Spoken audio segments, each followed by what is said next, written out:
Unang-una,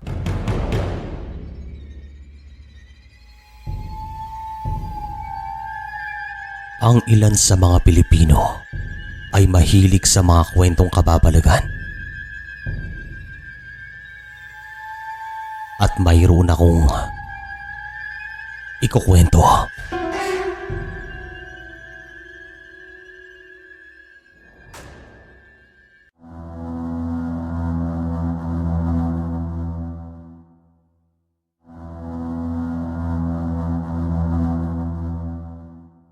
Magandang araw po sa inyo.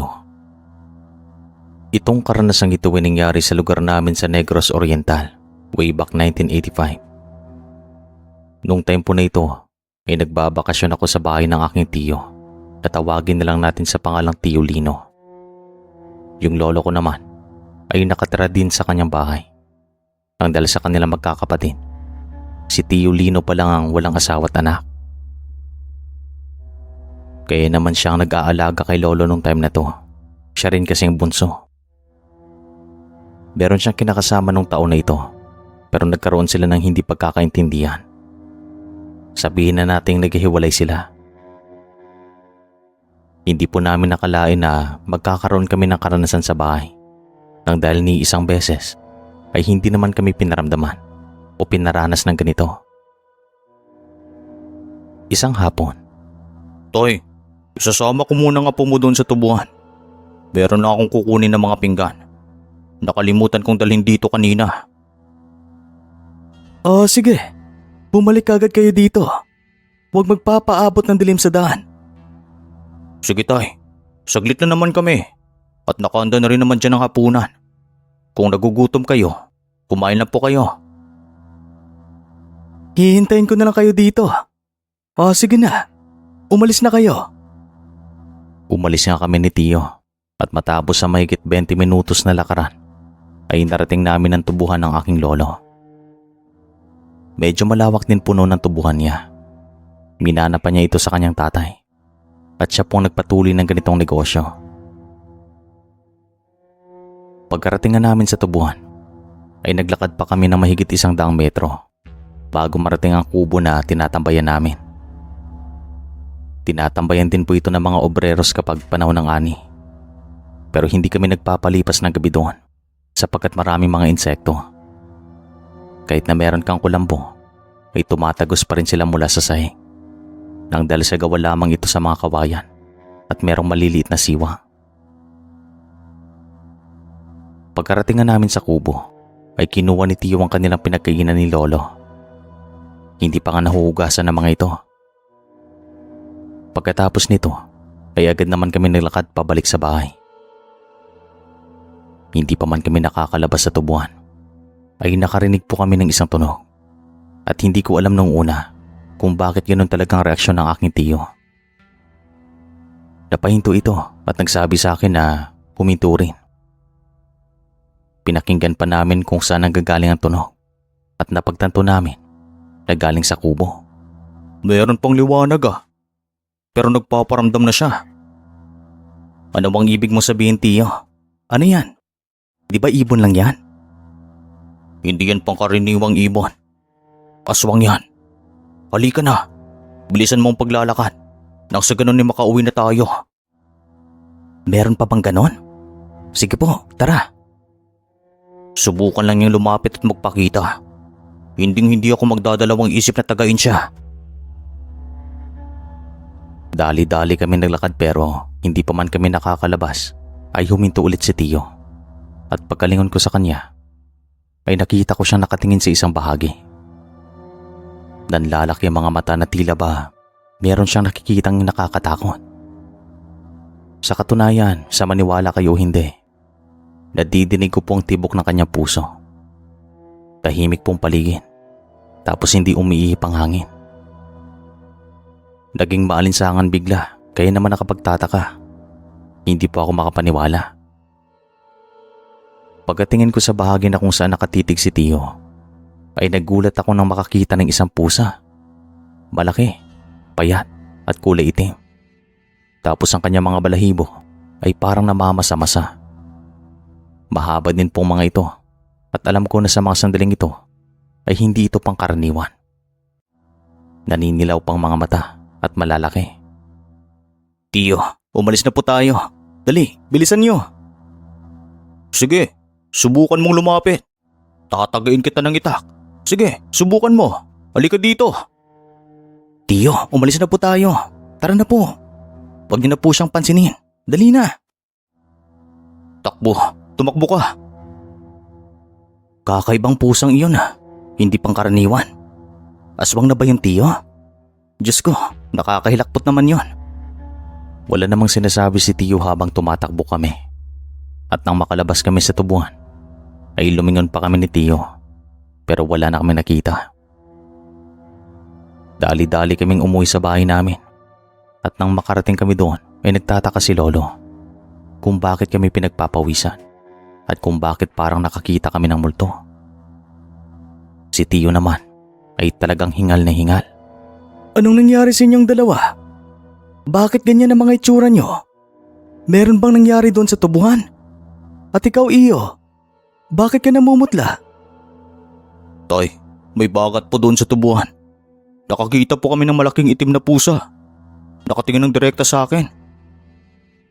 Diyos ko, mabuti at hindi niya kayo inatake. Kasi kung nagkataon, baka marami kayong mga sugat ngayon. Kumalma muna kayo. Huminga kami ng malalim at uminom ng napakalamig na tubig. Yung pinggan na siyang pinunta namin doon sa tubuan ay nabitawan pa ni Tiyo nang dahil na rin sa sobrang takot. Bandang 8:00 ng gabi ay pinag-uusapan pa rin namin ang mga nangyari nang biglang umalulong ang mga aso ng kapitbahay namin. Malalayo naman ang mga agwat ng mga bahay, pero nang dahil malakas ang kanilang mga alulong, nadidinig namin. Sabi naman ni Lolo, magwisik daw kami ng asin sa paligid ng bahay. Kaya naman ginawa namin kasi baka sinundan kami. Matapos naman namin gawin to, pumasok na kami sa kwarto. Bali yung kwarto po ni Lolo ay nasa kabila. Tapos magkatabi naman kami ni Tiyo sa pagtulog.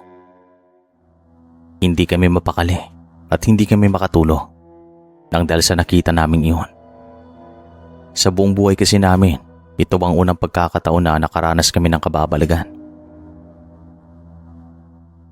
Bandang 11:00 ay dinalaw na ako ng antok, pero si Tiyo ay gising na gising pa. Para bang nababahala ito at may kutob ako na meron siyang alam sa mga nangyayari sa amin.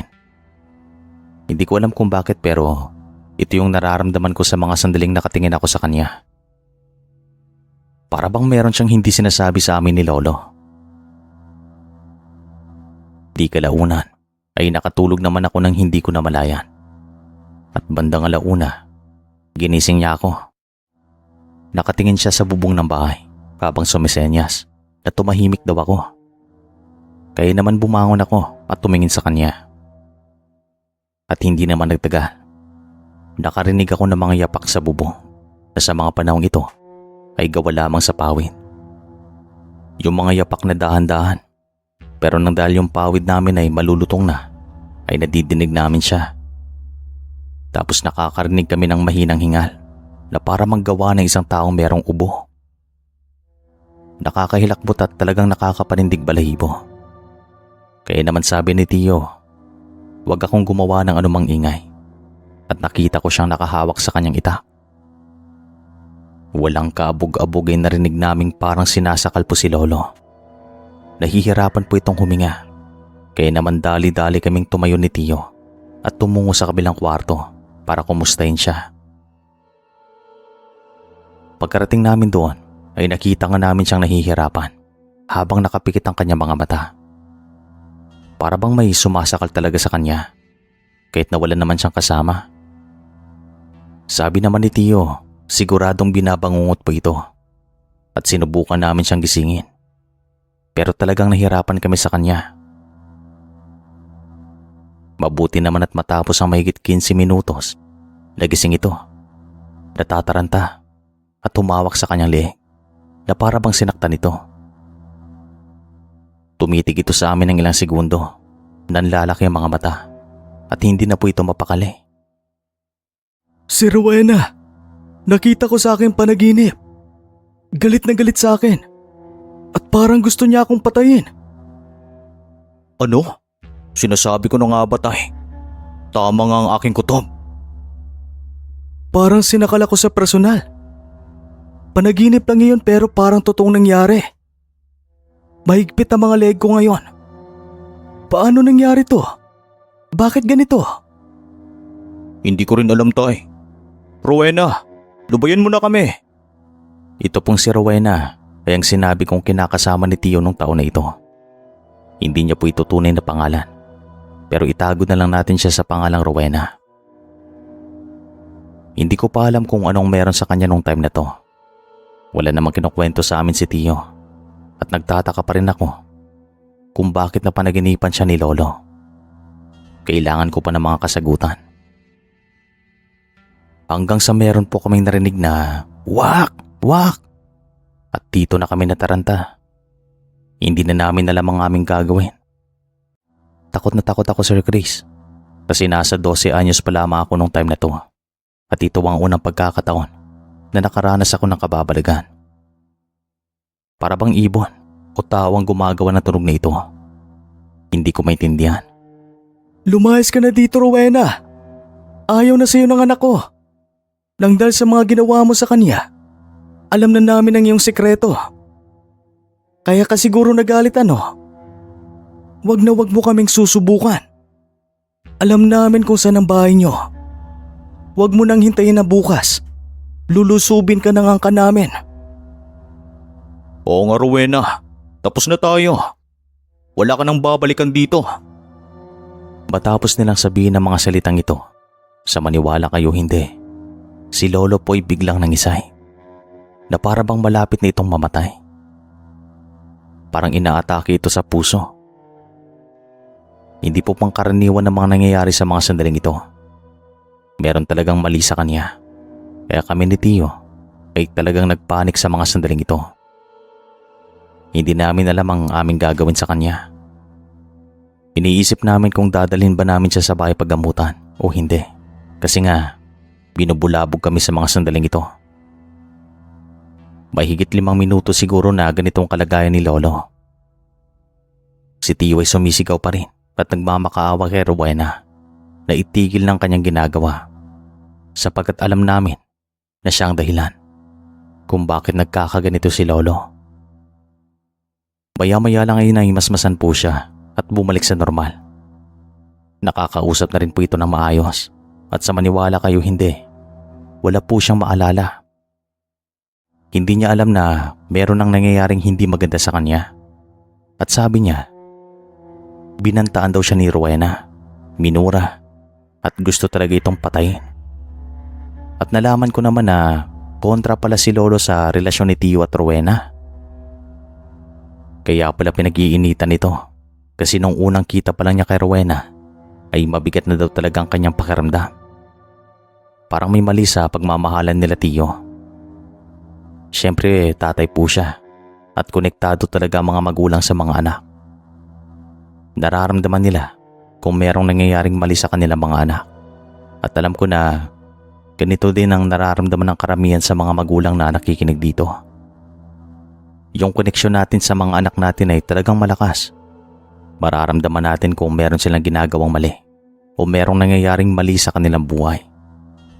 Kaya ito din ang dahilan kung bakit matindi ang galit ni Rowena. At yung pagdiskubre ni Tio sa sekreto ni Rowena ay nasa kakaibang sitwasyon pa, Sir Chris. Hindi pa ito sinasadya. Para bang gumawa talaga ng paraan ng kataas-taasan para sa kanya.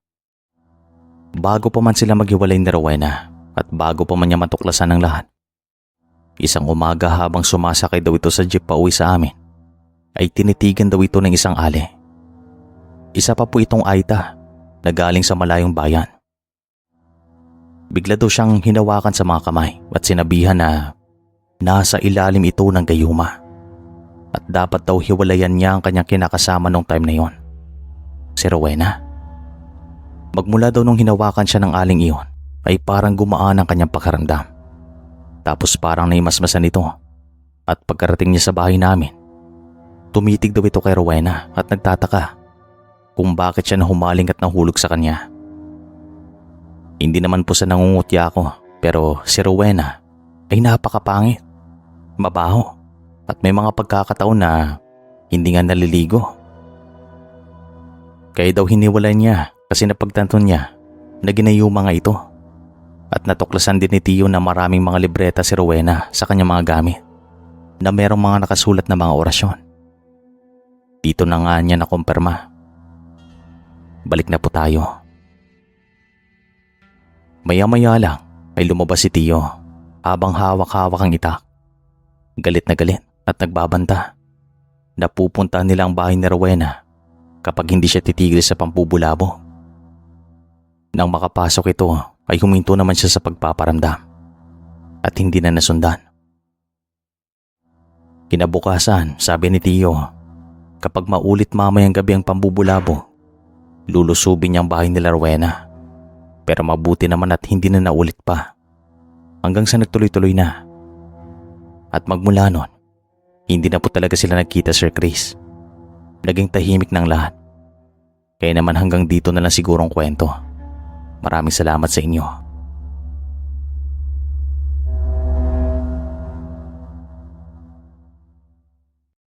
Unang-una.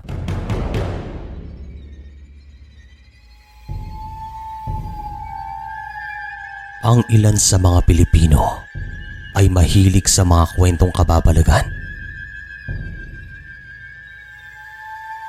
At mayroon akong ikukwento.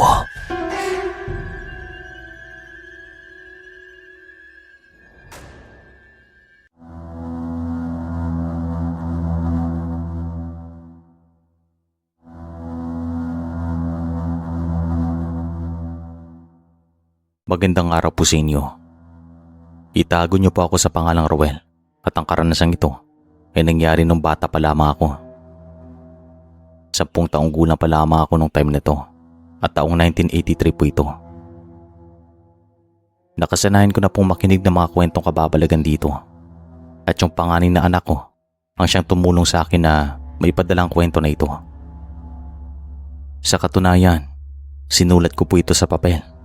Pero siya po ang nag-type nito sa kanyang computer para maipadala dito. Nak, maraming salamat. Maraming salamat din sa mga tagapakinig na mananatili hanggang sa matapos ang kwento na ito. Maraming salamat din sa ating butihing narrator sa walang sawang pagbasa at pag-upload ng mga kwento dito. Pabuhay kayo. Sisimulan ko na po ang kwento.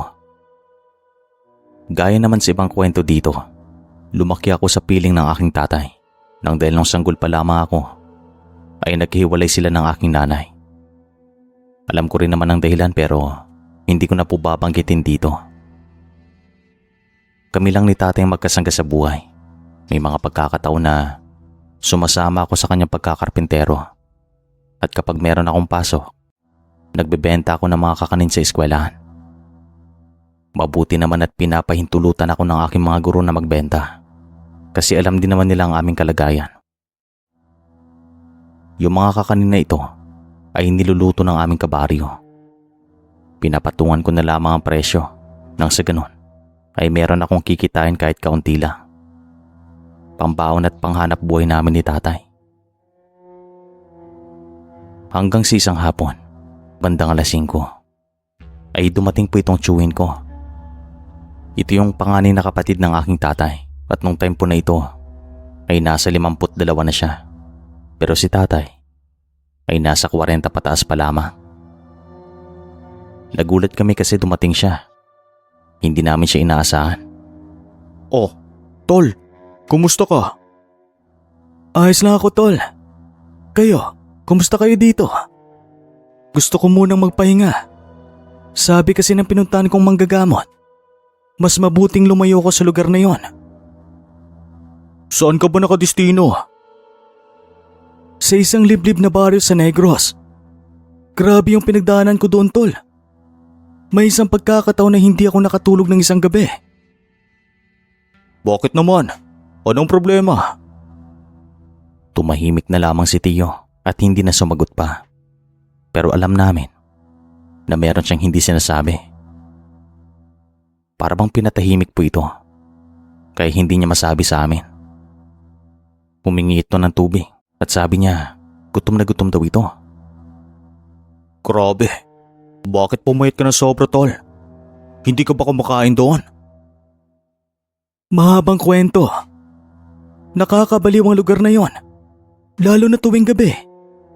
At yung tinutuluyan kong paupahan. Sige na, kumain ka muna at uminom ng maraming tubig. Ipaghahanda ka namin ng pagkain. Kakatapos lang namin magapunan.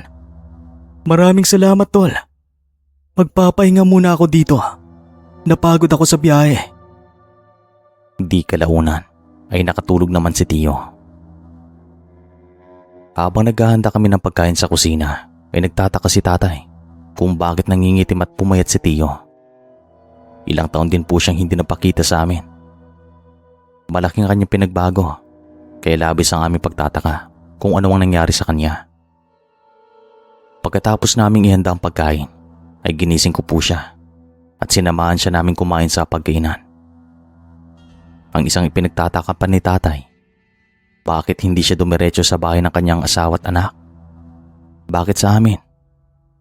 Ito ang isang katanungan na mabibigyan ng kasagutan mamaya.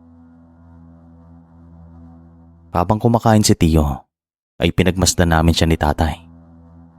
Tinitigan ang kanyang bawat kilos. Meron ngang kakaiba sa kanya. Palagi rin po itong balisa. Patingin-tingin sa labas ng bintana. Kahit yung bintana sa likod niya ay kanyang tinitignan na para bang naninigurado ito. Inisip naman namin ni tatay na baka ito ng kanyang kilos nung nakadestino ito sa Negros. At siya nga po pala, isa pong CQ noon si Tio. Kaya sa iba't ibang lugar ito nakadestino. Pagkatapos naman niyang kumain, Tol, bakit dito ka dumiretso? Bakit hindi sa bahay niyo? Siguradong nasasabi ka nang makita ng asawa at anak mo. Hindi ko pa kaya, tol. Ayaw kong makita nila akong ganito. Merong mali sa akin at hindi ko alam kung ano iyon. Tulungan niyo ako, tol. Nagmamakaawa ako sa iyo. napailing naman si tatay habang nakatitig kay Tio. Pasok ka muna sa kwarto. Magpahinga ka na doon. Kami nang bahala dito. Mukhang kailangan mo ng pahinga. Sige na. Maraming salamat, tol. Dahil tinanggap niyo ako dito.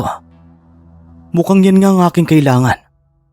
Balang araw, makakabawi din ako sa inyo. Walang anuman yan, tol. Sige na. Kami nang bahala dito. Magpahinga ka na doon sa loob ng kwarto. Hindi naman nagtagal pumasok na si Tio sa loob ng kwarto at nagpahinga. Kami naman ni tatay ay nag-usap pa sa may sala. Nagbubulungan na lamang kami nang dahil yung bahay namin ay maliit lamang. At kung merong magsasalita, madidinig talaga kahit nasa kwarto ka pa. At sabi ni tatay, wala siyang ideya kung paano niya tutulungan si Tio sa ganitong sitwasyon. Maya-maya lang ang unang pumasok sa isip ko ay dalhin si Tio sa bahay paggamutan kasi baka meron itong iniindang sakit. Wala na rin kasi itong sinasabi sa amin kaya naman isang palaisipan kung ano mang kanyang sakit o problema. Hanggang sa pumasok sa isip ko ang isang manggagamot sa amin na tawagin natin sa pangalang Lola Rosing. Sa tuwing magkakasakit kasi ako, doon ako dinadala ng aking ama. Kaya naman siya ang aking naisipan. At maliban po sa marunong ito sa tradisyonal na gamutan, meron din po itong kakayahan na may kaugnayan sa mga kababalagan. Tay, subukan kayo natin kay Lola Rosing. Baka sakaling gumaling si Tio. At isa pa, kung pupunta tayo sa bahay paggamutan, mahihirapan tayo. Gabi na. At mahigit 1 oras pang biyahe. Oo nga naman. Sige, tawagin mo siya. At ako na munang bahala dito sa Tio mo.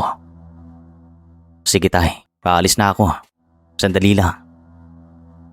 Tumungo ako sa bahay ni Lola Rosing at pagkarating ko doon ay agad niya akong sinalubong at sabi niya kanina pa daw siya naghihintay sa pupunta sa kanya at sa wakas dumating din. At ako na pala iyon. Napanaginipan daw niya na meron siyang mabigat na haharapin sa araw na ito Talagang kakaiba, Sir Chris, at hindi pangkaraniwan ang karanasan namin ito. Bata pa ako nung time na to pero yung mga bagay na ganito, hindi ko makakalimutan. Yung bawat salita na sinabi sa akin ni Lola Rosing ay naaalala ko pa rin magpahanggang ngayon. Habang naglalakad kami pabalik sa bahay, nagsabi pa ito si Lola o nagsabi pa itong si Lola na kinikilabutan daw siya. Pabigat ng pabigat ang kanyang nararamdaman, kaya labis ang aking pagtataka kung bakit ganito. Pagkarating namin sa labas ng bakuran ay nagsabi itong si Lola na mauna na akong pumasok sa loob. Nakita ko siyang isinuot ang isang medalyon, tapos pinikit niya ang kanyang mga mata at nagsimulang bumulong. Meron siyang inuusal na mga dasal. Pumasok naman po ako at hinintay ko na lamang sa may pinto. At makalipas ang ilang minuto, pumasok din siya. Sinalubong din siya ni tatay at pinasalamatan. Nagtanong naman ito kung nasaan si Tio at itinuro naman namin ang kwarto. Tumungo kami doon at nang mabuksan namin ang pinto, tinitigin niya si Tio at sabi niya, meron ngang nangyayaring kakaiba sa kanya. Mabuti na lang daw at tinawag agad namin siya kasi kung hindi, magiging katulad ito sa humawa sa kanya. Ano po ang ibig niyo sabihin, Nay? Nahawaan po ng pagiging ano? Dito na nga sinabi ni Lola Rosing na nahawaan ng pagiging aswang si Tio sa lugar na kung saan siya nakadestino sa pamamagitan ng pagkain o inumin. Palakaibigan din kasi ito. Sinabihan niya rin kami na sindihan ng insenso na binigay niya sa amin. Ginawa naman namin ni tatay at nung kumalat ng uso ay pumasok na ito sa loob ng kwarto ni Tio na sa mga sandaling ito ay tulog pa rin. Pumihilik pa nga. Ginamot nga niya si Tio. Meron siyang inusal na mga dasal. Pero makalipas sa mahigit 10 minuto ay minulat ni Tio ang kanyang mga mata. Biglaan po iyon. Kaya naman kami ni tatay ay kinilabutan. Tol, kalma. Si Nanay Rosing lang to. Kilala mo rin siya. Anong nangyayari dito? Bakit may manggagamot dito? Ilayo niyo ako. Nagulat kami sa kanyang sinabi. Tila ba takot na takot ito kay Lola Rosing. Kahit na wala pa namang ginagawang matanda sa kanya. At sa maniwala kayo hindi, Sir Chris, makalipas ang ilang sandali ay merong iniluwa si Tio. Isang itim na sisiw na para bang kakalabas lang si itlog. Nanlalaki ang mga mata ni Tio habang nakatitig sa amin. At nung tignan niya ang sisiw ay hindi siya makapaniwala. Dito na po nagsimulang pambubulabog sa amin. Biglang lumamig ang simoy ng hangin. Tapos yung mga alagang aso ni tatay ay umaalulong na para bang nakikitang o merong nakikitang hindi maganda. Sabi naman ni Lola Rosing sa kanya, huwag siyang makinig sa madidinig niya. Kaya naman nilabanan ni Tio. Nababalisa talaga ito na tila ba meron siyang nadidinig na boses. Kulang na lang ay kausapin niya ang kanyang sarili. Tapos nahihiya din siguro itong gawin to kasi mapagkakamalan siyang baliw. Hindi kasi gusto ni Tio na magkaroon ng kakahihiyan sa buhay. Makalipas ang ilang minuto, lumapit sa amin si Tio. Parang gumana ang pakiramdam ko. Parang nakalutang ako sa hangin. Salamat sa inyong dalawa. Walang ano man yan, Tol. Magpasalamat ka rin kay Nanay Rosing. Nay, maraming salamat po sa inyo. Totoo nga ang aking hinala. Wala akong sakit. Kundi nahawaan ako ng pagiging aswang. Kung sino man ang humawa, yun ay hindi ko pa alam. Sige lang, Tol. Ang importante, maayos ng iyong kalagayan. Sabi naman sa amin ni Lola Rosing, manatili muna kaming alerto at gising sapagkat nararamdaman niya na merong umaaligid sa paligid ng aming bakuran. Ito bang ginawa namin sa loob ng ilang oras? Puro pagpaparamdam lang naman at tunog ang narinig namin. Yung sisiw naman na itim ay kinuha ni Lola. Siya na daw ang bahala dito at bandang 11:00 ng gabi Kinatid namin siya pauwi sa kanyang bahay at matapos namin gawin to ay bumalik kami. Ay naman kay Tio, iba ng kanyang pakaramdam. Naging maayos na daw at naging magaan. Hindi na tulad nung dati. Kaya naman labis ang kanyang pasasalamat. Tama daw ang kanyang desisyon na sa amin siya tumungo. Sa katunayan, nung time na to, ilang buwan na daw siyang nagtitiis. Nagtataka rin daw ang kanyang mga kaibigan sa Negros kung bakit biglaan ang kanyang pagpayat. Tapos tuwing gabi daw, parang may tumatawag sa kanya at parang gusto pa niyang lumipad ng wala sa oras. Nakapagtataka daw, tapos may mga gabi na hindi talaga ito nakakatulog. Gising daw ito 24 oras. Hindi po si Tio gumagamit ng ipinagbabawal na gamot noon at isa pa nung time na to, hindi pa uso mga ganito. Kaya naman nagtataka siya kung bakit ganun ang kanyang nararamdaman. Kinabukasan naman Sir Chris, dumaan yung isang kabaryo namin na kapitbahay ni Lola Rosing. At nung nakita naman niya kami nagkakape sa tapat ng bahay, ay agad siyang huminto. Kasi nakita rin niya si Tio. Kinamusta niya ito at kinausap. Hanggang sa napuntang usapan namin kay Lola Rosing na si Lola daw ay dinumog ng aswang kaninang madaling araw. Pinasok daw talaga ito sa loob ng kanyang kwarto, kaya kaming tatlo ay dali-daling tumungo sa kanyang bahay. Kasi malakas ang kutob ni tatay at Tio na yung nagdumog sa kanya ay ang mismong humawa kay Tio. Kumbaga, nagalit po ito nang dahil sa ginamot niya si Tio. At pagkarating nga namin sa bahay ni Lola Rosing, nakita namin na meron siya mga kalmot sa braso. Nakipagbunot talaga ito. Pero sa tulong daw ng kanyang gabay at pagdarasal, kusa lang na lumayo ang aswang na umatake sa kanya. Malaking pusa daw yun na kulay itim. Tapos naninilaw pang mga mata ayon sa kanya. Kaya naman inasikaso din namin si Lola Rosing nang dahil tinulungan niya rin kami. At matapos naman po mga pangyayaring ito, ay naging tahimik na rin ang buhay ni Tio. Nakakakain na siya na maayos at nakakatulog na mahimbing tuwing gabi. Sinamahan din namin siya umuwi sa kanyang asawa at anak. Hanggang dito na lang po ang kwento. Maraming salamat sa inyo.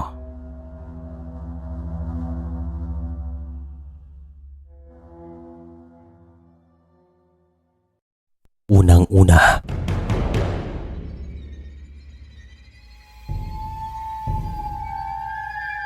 ang ilan sa mga Pilipino ay mahilig sa mga kwentong kababalagan.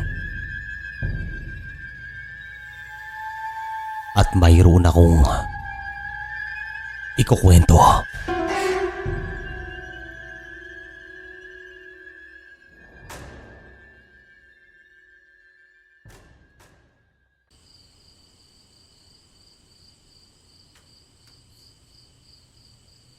Magandang araw po sa inyo, Sir Chris. Itong karanasang ito ay nangyari po sa isang baryo na matatagpuan sa probinsya ng Laguna. Nung time po na ito, ay meron pa kaming bahay doon na pagmamayari ng aking lolo at lola.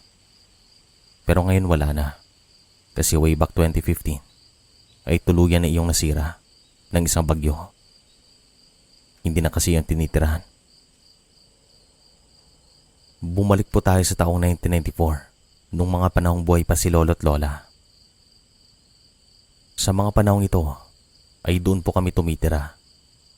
Doon din po ako pinanganak sa mismong bahay na yun sa tulong ng isang magaling na komadrona. Doon ako nagkaroon ng muwang at doon din ako nagkaroon ng isang nakakahilakbot na karanasan. Sa taong ito, ako ay nasa 15 anyos na. Meron na talagang muwang sa mga nangyayari sa aking paligid.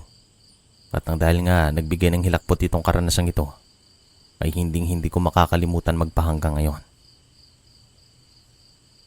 Pareho pong nagtatrabaho si nanay at tatay nung time na to. Si lolo at lola ay nasa bahay lang. Ako naman ay nasa high school, pero bahay at eskwelahan lamang ang aking rota araw-araw. Hindi pa ako mahilig na makisalamuhan nung time na to, kaya binansagan nga akong may sariling mundo noon ng aming mga kabaryo.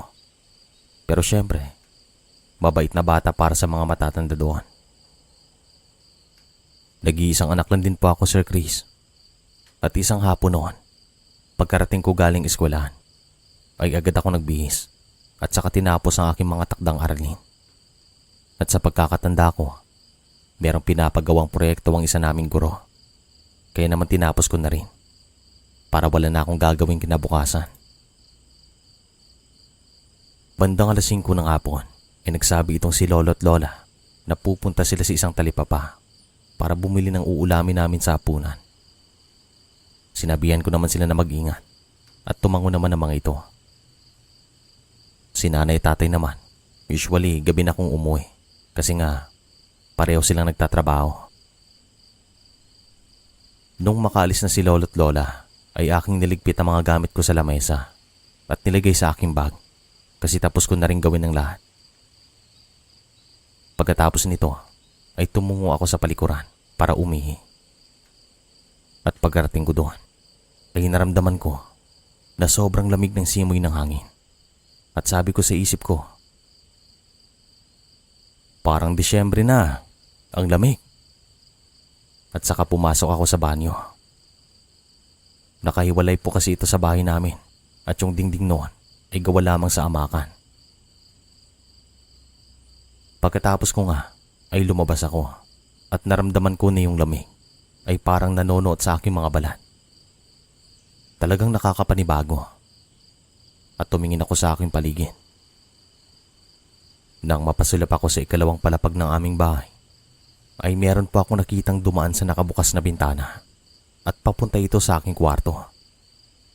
Pero ang nakakahilakbot, kahit hindi siya nakatingin sa akin ng direkta, ay namumukaan ko siya at sabi ko, "Si Lola?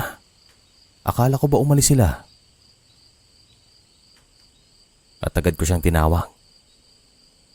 La, anong ginagawa niyo dyan?" Pasigaw na tanong ko habang nakatingin pa rin sa bintana. Usually po, hindi na umaakyat si lolo at lola sa ikalawang palapag kasi mahinan na rin ang kanilang mga tuhod. Hindi na kaya ng mga ito at nung time na to, siguro mga 2 taon na hindi sila nakakaakyat sa ikalawang palapag. So pumasok ako sa loob ng bahay at umakyat nga sa ikalawang palapag para tingnan kung ano ang ginagawa niya doon. Takang-taka talaga ako sa mga sandaling ito. At nung nakaakyat na ako, ay tumungo ako sa direksyon na kung saan ko siya nakitang papunta, which is ang aking kwarto. Pagkarating ko doon, ay dito ako kinilabutan. Nang mabuksan ko ang pinto ng aking kwarto, ay kitang-kita ng 2 mata ko na yung kumot ko sa kama ay nakalutang na at parang binitawan nung binuksan ko ang pinto. Tapos hindi ko na makita si Lola sa loob ng kwarto. Wala po siya doon. Wala na rin naman siyang ibang pupuntahan kasi yung kwarto ko ay nasa pinakadulo ng pasilyo. La? Pasigaw na sabi ko na nasa takot na tono. Parang natigilan pa ako ng ilang segundo kasi hindi ako makapaniwala sa aking nakita.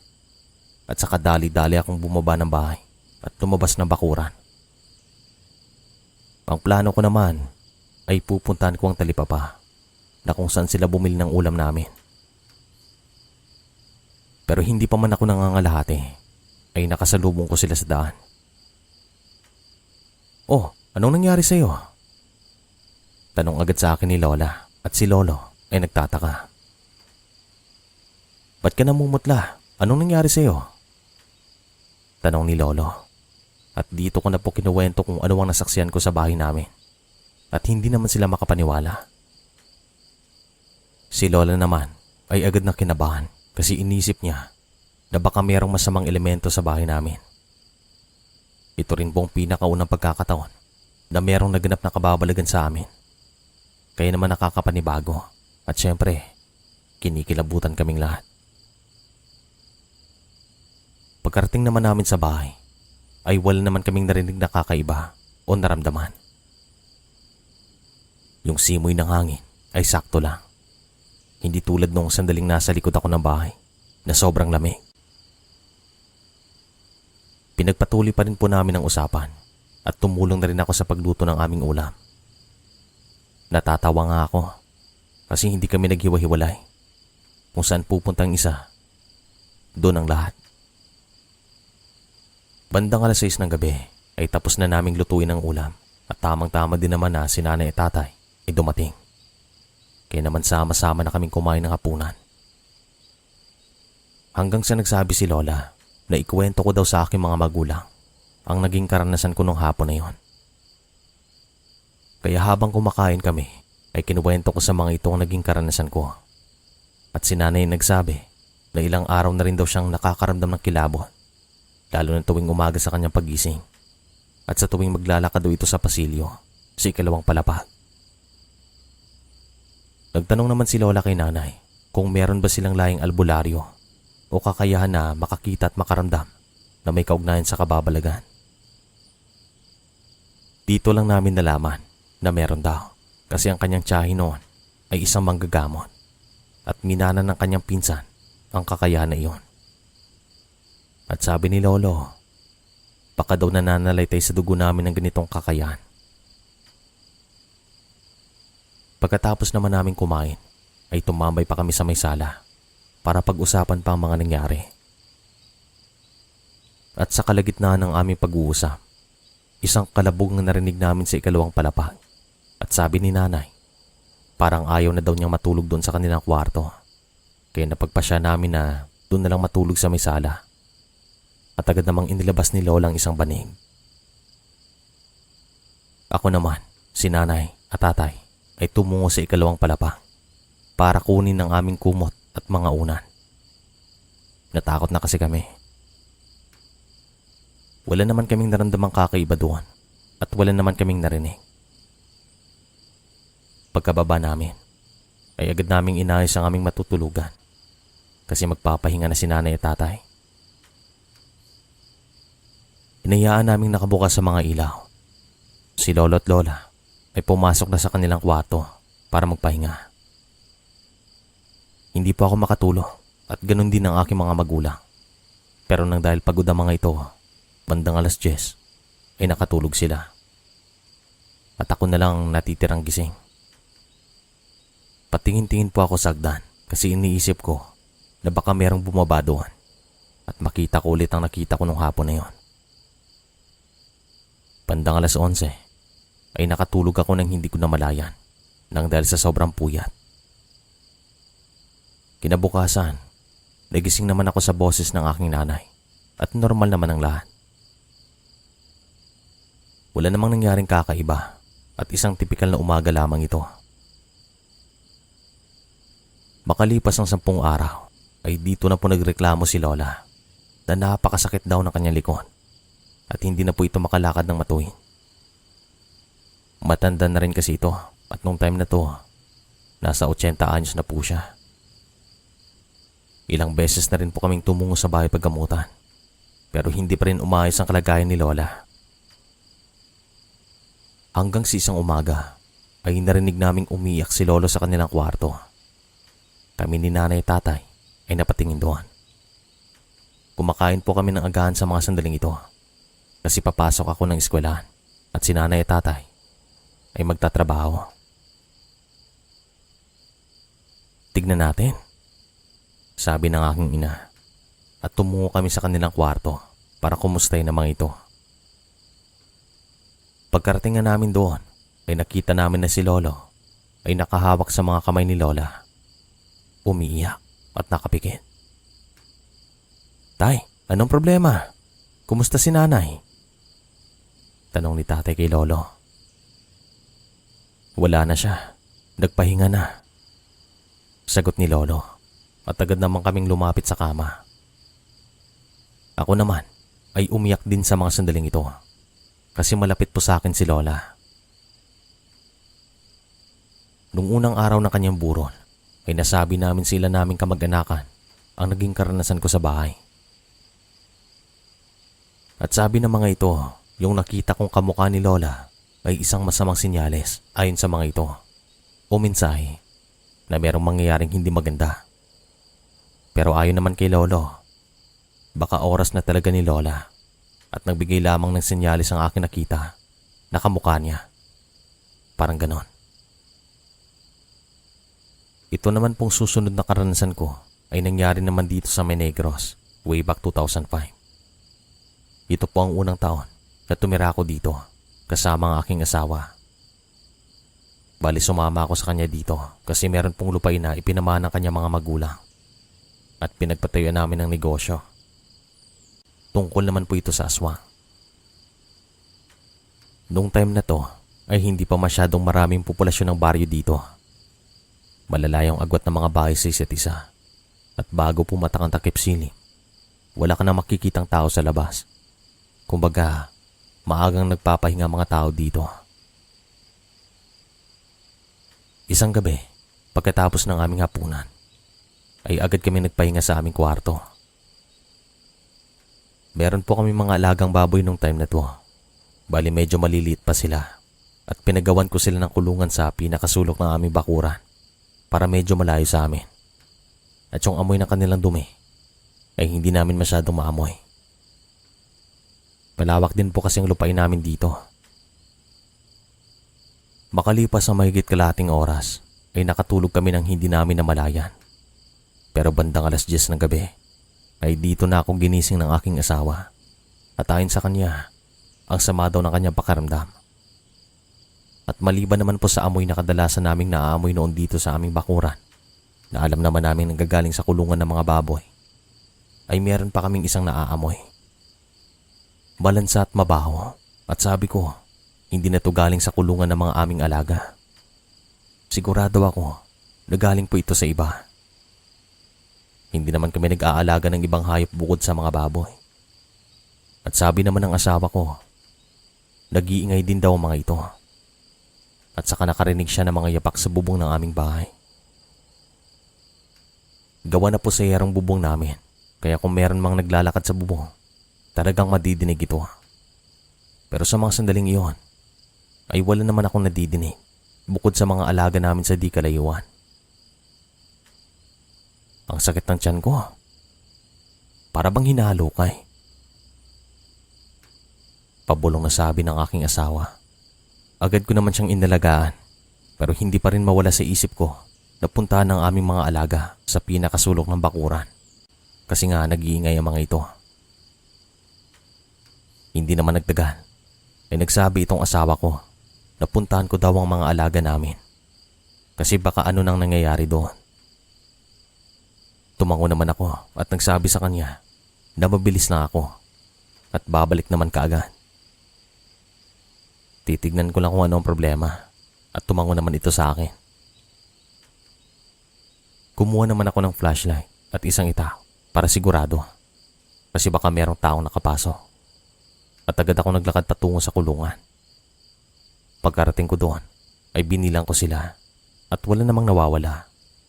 Tapos suminto naman sila sa pag-iingay. Pero walang ano-ano. Yung asawa ko naman ang sumigaw ng malakas. Kaya naman tumakbo na ako pabalik sa bahay. At pagkapasok ko ay nakita ko siyang nanginginig sa takot at nakapikit. Anong problema? Tanong ko sa kanya. At sabi niya, meron daw siyang nakitang sumilip sa pinto ng kwarto namin. Isang matandang babae. Buhagag daw ang buhok. Tapos kakaiba daw ang kinang ng mga mata. Dito na po ako lumabas at hinahanap ang matandang sinasabi niya. Kasi nakabukas ng pinto ng bahay. At habang naglalakad ako palabas ng bahay, ay naaamoy ko ang malansa at mabaho. Nagparinig ako at nagbigay ng babala na kung mauulit ang pagpaparamdam niya, ay pupuntahan ko ang kanyang bahay. Nagbigay lang muna ako ng babala. Kasi pamilyar daw sa aking asawa ang nakita niyang sumilip sa pinto. Nakatira ito sa kabilang baryo at minsan ko na rin siyang nakita noong time na to. At sa sumunod na gabi ay hindi na muli kaming pinaramdaman. Naging tahimik hanggang sa mga anak ng aking asawa. Nakikinig din pala sila sa mga babala at pagbabanta. Kaya naman nagpapasalamat kami kasi hindi na rin nasundan ang karanasan namin dito. Dito ko na po siguro tatapusin ang kwento. Maraming salamat po sa inyo. More power.